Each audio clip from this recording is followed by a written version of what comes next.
بسم اللہ الرحمن الرحیم۔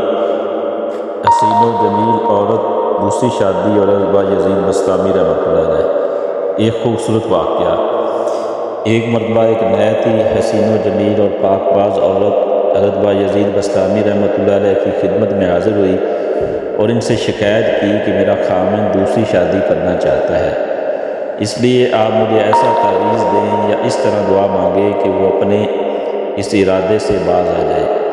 حضرت بایزید بسطامی رحمۃ اللہ علیہ نے فرمایا، بہن، جب اللہ تعالیٰ نے مرد کو استطاعت ہونے پر 4 تک بیویاں کرنے کی اجازت دی ہے تو پھر میں کون ہوتا ہوں جو قانون خدا بندی میں در آؤں اور حکم خدا بندی کی خلاف ورزی کا ذریعہ بنوں۔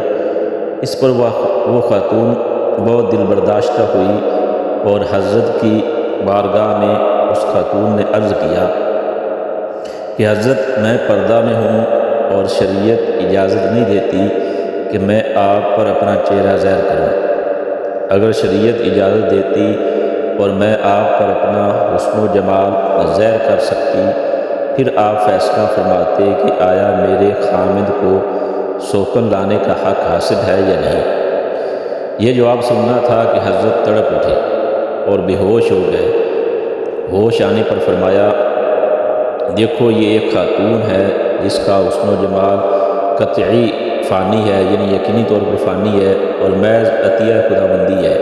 اپنے حسن و جمال پر اس قدر نازاں ہے کہ اس پر سوکن لانا پسند نہیں کرتی اور اپنی توہین سمجھتی ہے، تو وہ رب ذوالجلال اور خالق کائنات، جو حسن و جمال کا خالق اور ساری کائنات کا خالق ہے، کیوں کر گوارا کر سکتا ہے کہ مخلوق کسی کو اس کا شریک ٹھہرائے؟